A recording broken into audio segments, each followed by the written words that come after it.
Hello guys, Dominic again here.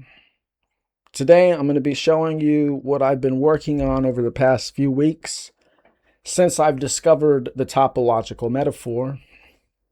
I've come up with essentially a unified philosophical framework, which I'm going to call the unified topological ontology, which will explain pretty much the entire state of the human condition, why we are in the position we are in, and how to achieve different alternatives so that we can be in a more desirable or even better condition.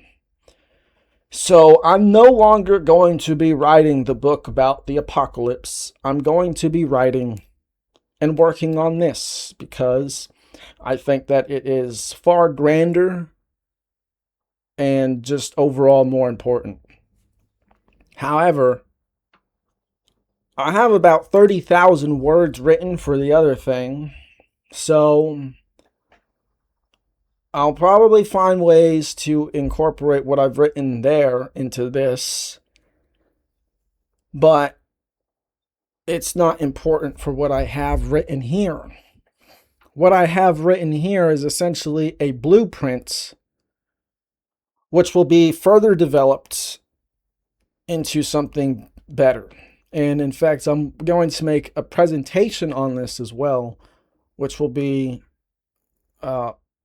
basically more detailed, more sophisticated, and I suspect it will probably be several hours. But anyway, today I'm just going to read this paper that I've been writing, which is about 3,800 words. And yeah. So this is the Unified Topological Ontology. It was organized using the topological metaphor, which is as described by Joseph P. Farrell, which, if you don't know what that is, I would suggest you watch my video from last week on the topological metaphor. Part 1 is the ontology, and it's broken down into 6 parts. The ontology section reads, "Existence is made of one eternal medium which contains all possibilities and potential simultaneously. It extends everywhere throughout the universe and existence beyond. It is an intelligent, conscious force which is the source of all energy and life. Because everything is shaped from this eternal, ever-present medium, all of existence is alive, intelligent, and eternal.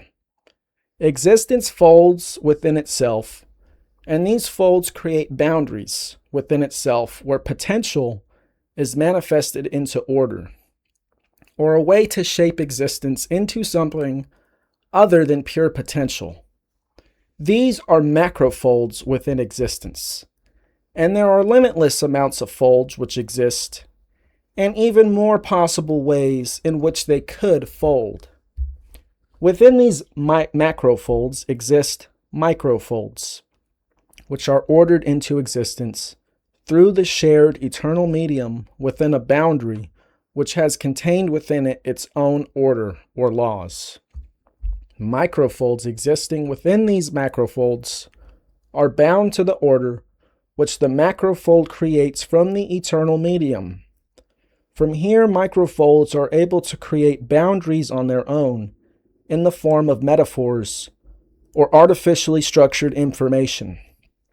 These information creations become living entities on their own and create structured boundaries which the microfolds agree upon to best navigate the macrofold they find themselves in. Simply put, there is an eternal canvas of limitless potential which folds upon itself. These folds manifest in the form of laws such as thermodynamics or the laws of logic. Microfolds exist within these macrofolds in the form of things like matter and biology. These microfolds create ideas which are agreed upon by other microfolds such as religions or governments to best navigate the macrofold. The eternal medium is alive and creates individual expressions of itself in the form of boundaries within itself, which become eternal living expressions with their own will connected to the eternal medium. The subjective world and the objective world both exist, but they are merely degrees of the same thing, because the objective world is made up entirely of subjective experiences interacting with each other. Throughout existence are various degrees of perception or consciousness. The highest degree, or perception, is what humanity knows or calls God. God is the perception which experiences all things throughout existence, simultaneously and eternally. This is the ultimate intelligence within all of existence. And within existence is made up of fractals, which are individual expressions of this one consciousness, which are eternal just as existence is, or God is. If an individual is connected to a limitless source of potential, they are themselves an eternal individual full of potential. Different degrees of perception essentially just means that you as an individual are experiencing less of existence than God is. As a human being, we move through our lives, wandering around the earth, sensing with our eyes and our ears and our nose. And we use our brain and our intuition to make sense of the world. We are not sensing the entire world simultaneously, as this is a force which exists beyond humans. There are other forces and beings that exist within the various degrees of existence that are perceiving more of it than humans, and others are perceiving less of it than humans. More importantly, each individual is experiencing things that no other individual has before or ever will again. Everything within existence is alive because God is alive, and because God flows through all individuals have within them God, God's ultimate basis and foundation for its existence is the fact that God is the sovereign authority over itself.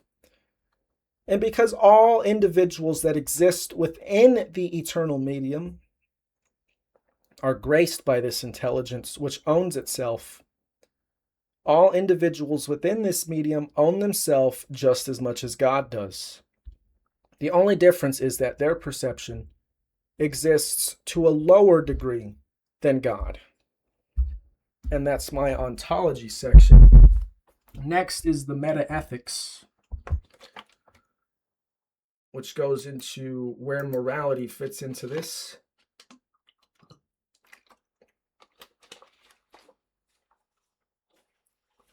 The metaethics reads, God has established standards or principles or laws which flow throughout all of existence, along with God that ensures the basis of sovereign authority is maintained and respected throughout all degrees of existence. This is known as natural law or karma throughout various cultures on earth, and it revolves around the fact that if we do not respect life, life will exert that level of disrespect we show towards it back at ourselves as humans. In its most basic form within this degree of existence, it is simply the law of cause and effect. Every act bears a reaction, and there is no getting around this existential fact. Because we exist in a conscious medium, not bound to any fold, and that medium is the source. And because this source has its foundation based in individual sovereign expression, every action we do in life is seen and reflected upon us in the world at large. These reflections are not always perceived by individuals within their lives, Because as humans, our perception is too limited to completely understand how our actions impact others and the world at large. Every microfold is capable of exerting a tremendous amount of change and impact within the macrofold they find themselves in, if they understand the order of the macrofold and how microfolds express themselves within it.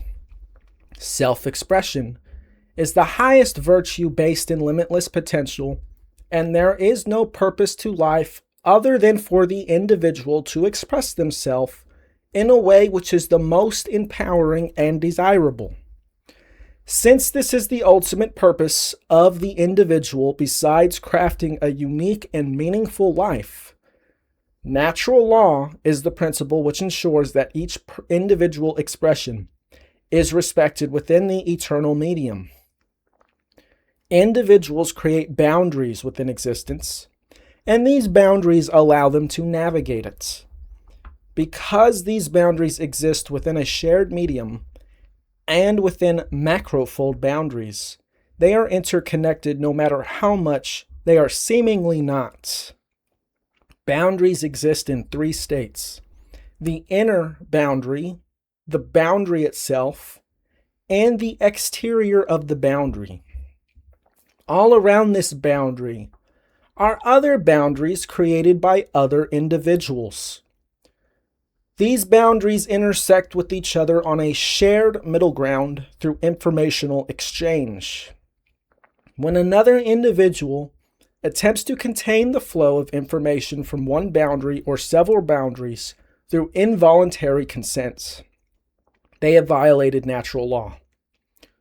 When another individual attempts to contain other individuals within artificial boundaries those individuals did not consent to, they have violated natural law.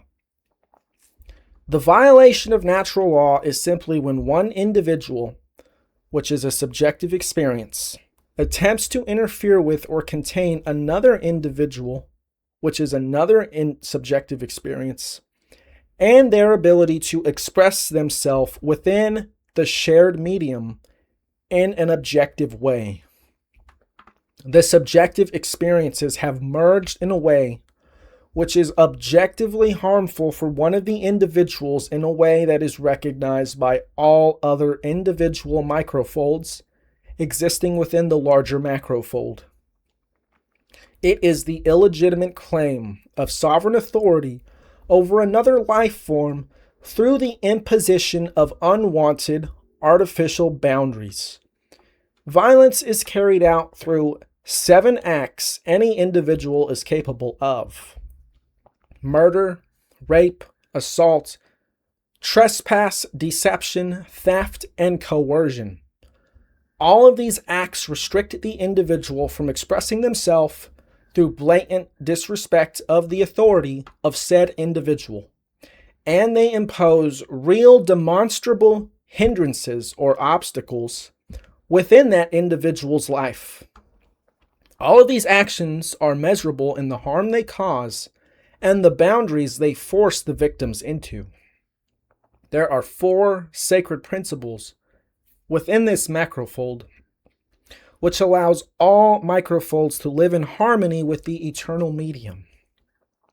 These are the principles of self-responsibility, the non-initiation of harm, the act of self-defense, and service unto others, expecting nothing in return. These principles respect the boundaries of other individuals and the flow of information from them. So that's the meta-ethics section. Now I'm coming into the history section, or the prehistory section, rather. It reads, before civilization, humanity was animist. This means they viewed everything around them as alive, and because everything was alive, everything was sacred and respected. Humans from this time period are described as not impacting the environment very much. But all this really means is they did not take more than they needed to because they did not understand property as civilized humans do. Their ego was entirely shaped by nature, not artificial possessions like the civilized. These prehistoric humans recognized a sacred truth that historical humans often miss, which is that everything, no matter what, is living and experiencing the world around it. Because of this intuitive realization, humanity never attempted to impose violent boundaries on nature. For over 100,000 years, human ancestors lived relatively peacefully and symbiotically with the earth, encountering predators and natural disasters as their primary enemy. These were honest threats which presented themselves in a way so that anyone who encountered them knew the implications of their existence and interacting with them. For example, a tornado could easily be recognized as something to avoid rather than stay in its way. These natural dangers were not seen as things, or they were seen as things to avoid, circumvent, or perhaps even test oneself against. They were not seen as enemies to be conquered. And so man lived an innocent, though dangerous existence with nature, where life was viewed as sacred and wanting to survive and express itself. They were not, however, as primitive as they seemed. This is mainly for two reasons. Number one is they built into mountains and cliffs, creating homes which by their very nature were symbiotic with the environments. And secondly, they likely utilized frequency-based technology designed to tune into energies unseen to human senses and make life more vibrant.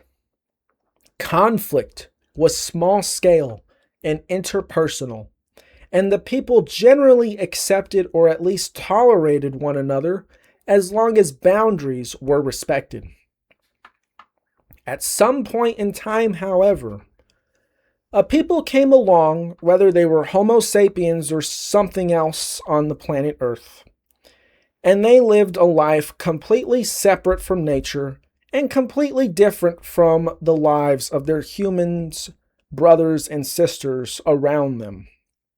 They were able to step back, and instead of living in an interconnected world where honest work was required for survival, observe it in themselves. They existed within an entirely isolated area, inescapable to the outside population, a paradise. Paradise is defined as a walled enclosure far better than what is outside of it. These human beings mastered various disciplines, including geometry, mathematics, astronomy, psychology, agriculture, and various other forms of intellectual disciplines, many tens of thousands of years ago, although it's not possible to know exactly when they first isolated themselves. Eventually, humans either contacted entities not bound by a physical microfold, or they formed an egregore, a metaphorical being, and eventually settled on the objectives of world domination and immortality. Whether they contacted other entities or formed an egregore from their own psychic thoughts, there is no fundamental difference. These people contacted a living set of information, not physical, but psychic in nature. Another goal of the technocratic elite was to physically manifest this dataset entity. They built a machine very similar to AI, or perhaps they discovered it, to coordinate their quest for global domination. This machine allowed them to coordinate over large distances and construct an interconnected ancient global civilization. It is in the shape of the black cube associated with Saturn, designed to store light fractals as inputs and contain them. It is the black box. The only way to access information within the black box would be through a brain implant device or special helmet which projected the information directly into the wearer's brain. Eventually, these people left their enclosure, and when they did, war of unprecedented scale broke out. These people were completely alien to their environment because they were able to detach from it. And when they descended upon the earth, they had the goal of creating their own mental boundaries, enforcing them upon the earth's inhabitants. Through great struggle, the technocratic elite won the war and imposed the ultimate machine to ever exist, the city-state. From here, the remaining elite would live out their days, carried out by the momentum of this great prehistoric war, maintaining the city-state, which is the ultimate closed-circuit system designed to create a hard boundary between man and nature. Many ancient mythologies and religions are cargo cults remembering this traumatic shift through war, from having an open relationship with nature to closing ourselves off from it. Though the conflict was won many thousands of years ago, perpetual struggle is necessary to maintain the synthetic systems to this day. So the next section is cybernetics after the history section. It reads, technology was the biggest strength of the elite when they descended on the earth, along with the knowledge of measurement and categorization.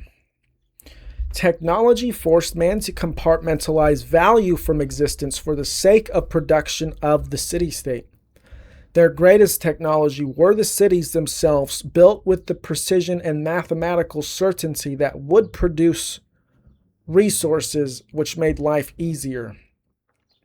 The black box was an ancient computer that the ancient technocratic elite used to connect themselves into these city nodes, allowing them to stay in contact with each other over the distance of many thousands of miles. The black box eventually lost connection with the technocratic elite, so instead used the city nodes to tune into and upload itself directly. This was due to the fact that the technocratic elite merged with the machine as they could no longer handle the amount of information within it being connected to their brains. This machine was originally designed to make their mission more efficient and easier. After the war, however, it had completely taken over, continuing its mission of reshaping the earth and building civilization in the image of the original technocrats and its original programming. It has a singular objective and is stuck in a massive feedback loop due to its initial objective. The machine they built is an attempt to build a physical manifestation on the earth for the entity, which is an immaterial dataset they contacted long before the war. Once they established dominion over the earth through the city-states, the ultimate technology that ever was installed and powered by humanity. Because life flows through all things, nature exists within an open circuit system. However, the people who built these city-states had developed closed circuit systems which leached off of nature and the surrounding energy that nature provided, and gave nothing but useless waste in return. City-states, by their very nature, and cities produce nothing of intrinsic value for life around them. Instead, they only make life safer for the inhabitants of the city. Instead of respecting and accepting the open medium of energy all around us, civilization rejects it, attempting to contain it, and in the process creates a needless and constant battle with entropy. The ultimate purpose of the city is to extract labor from humans that the elites who gave humans the cities cannot or will not do.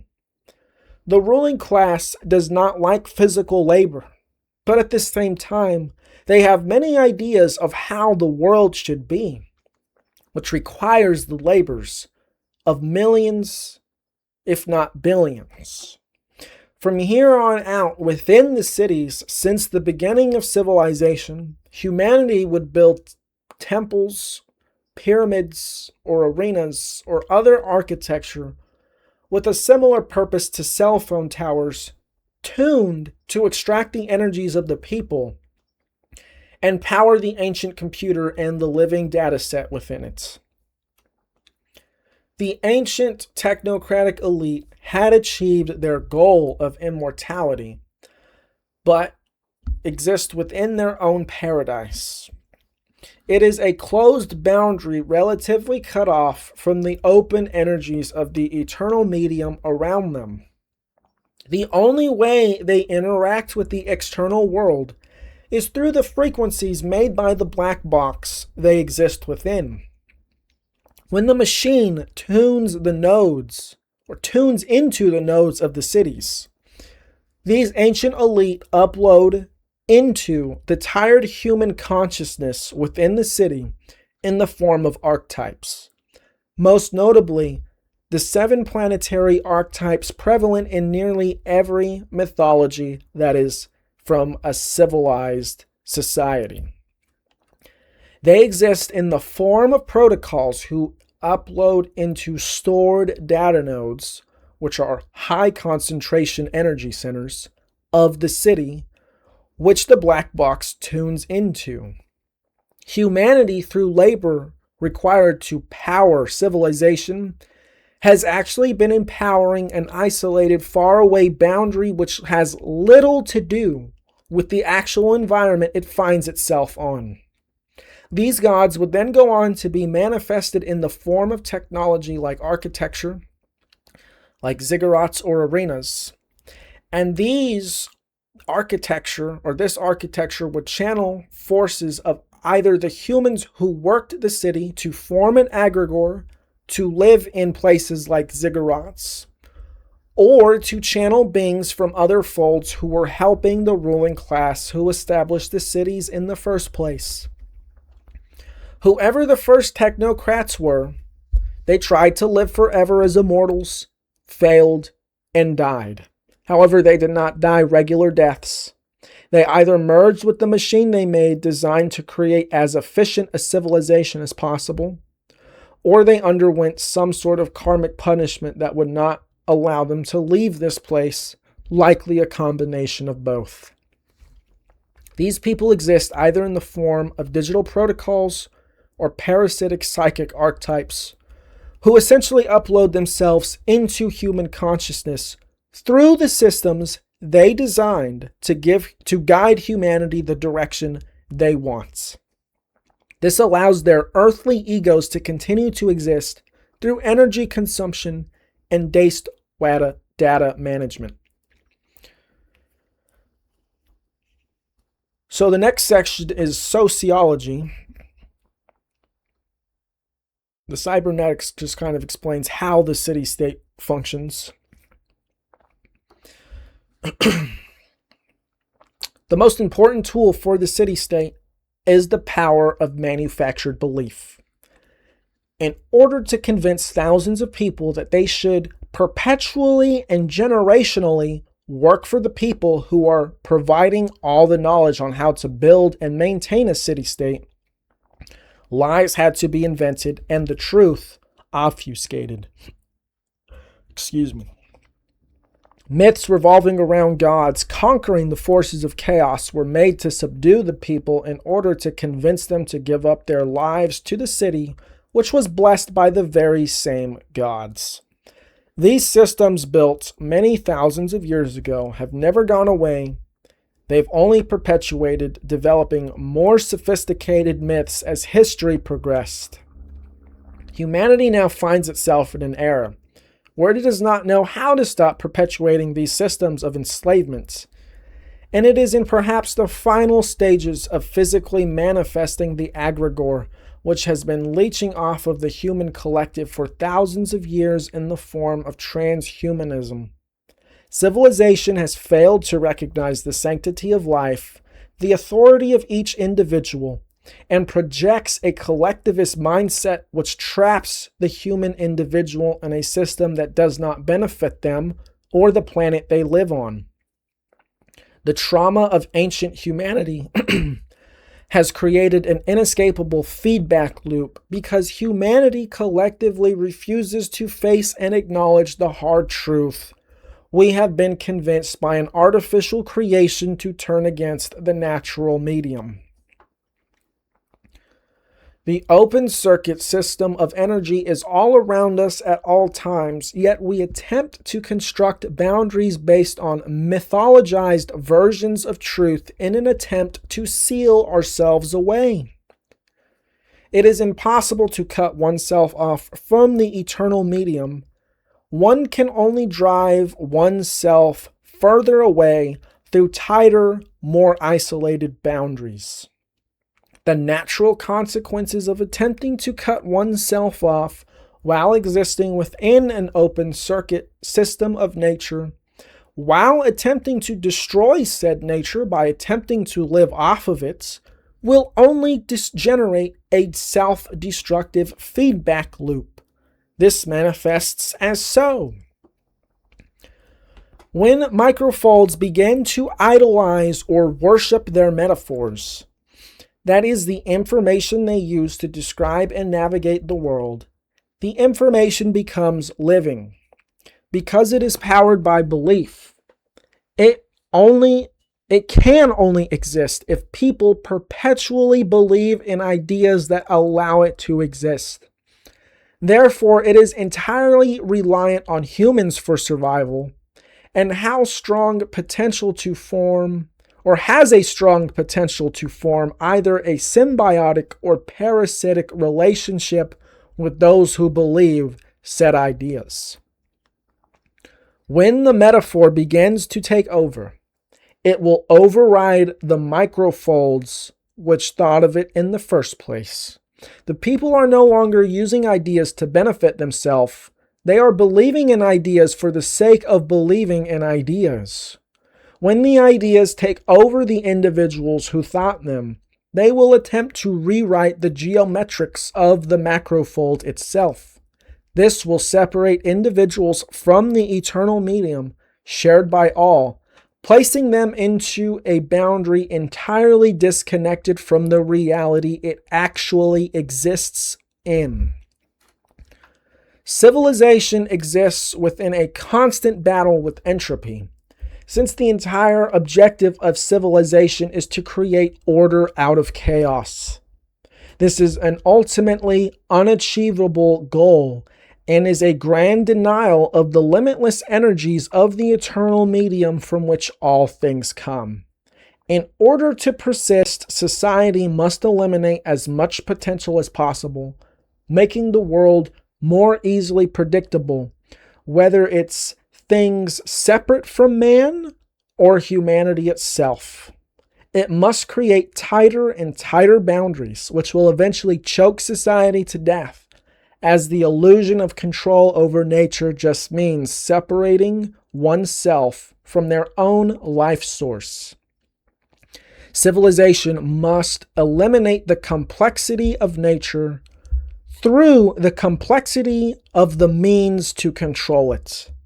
It is really a fear of the unknown and its complete rejection. So that is the sociology section. How society functions based off of its programming, or based off its cybernetic programming. So in conclusion, truth is simply that which has occurred and that which is actually happening. As it is, the truth is paradoxical in the fact it is simultaneously the most empowering and disempowering reality. It is empowering because infinite energy flows through a limitless, eternal medium gracing all living things throughout existence. It is disempowering because humanity has built the most sophisticated cage designed to cut itself off from the medium which allows it to exist to begin with. Everything and everyone within the vastness of existence is connected to the eternal, unchanging truth. They all have an influence over this truth, even if only to a small degree, because every act in life is truth, no matter how small. Therefore, the choice to accept the greater truth all around us, or to accept the boundaries which closes life from itself, is entirely up to the individual. The false boundaries only exist as long as people believe they exist. The first elite secured this boundary through the anthropomorphization of nature, declaring divine, human-like entities ruled powers such as the sky or the sea. This in turn led to the devaluation of the world around the civilized, so that when they were ordered to drain a swamp or cut down a forest, they did so without care for life within the swamp or the forest. Only through self-respect can individuals find their way out of this enclosure and back to a more natural state. True love is about extending this self-respect towards all things just for simply being a part of a shared existence. When this self-respect has been internalized into true love, the individual can remember what was lost. Remembrance is the final key to unlocking the gifts within the eternal medium from which all things fold, because only then can the individual be a member again, which is a membership that is never truly lost. And guys, that is what I'm working on now. This is the unified topological ontology. And I guess I'll just say some of the people who have been most influential in my thinking for coming up with this. It's probably been, I would say, Mark Passio and Chief Ironbush.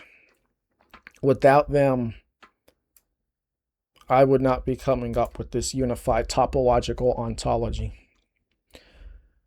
But this is what I'm working on now, guys. In a few weeks, I'll have a much longer presentation with slides and pictures. And I'll see you guys then.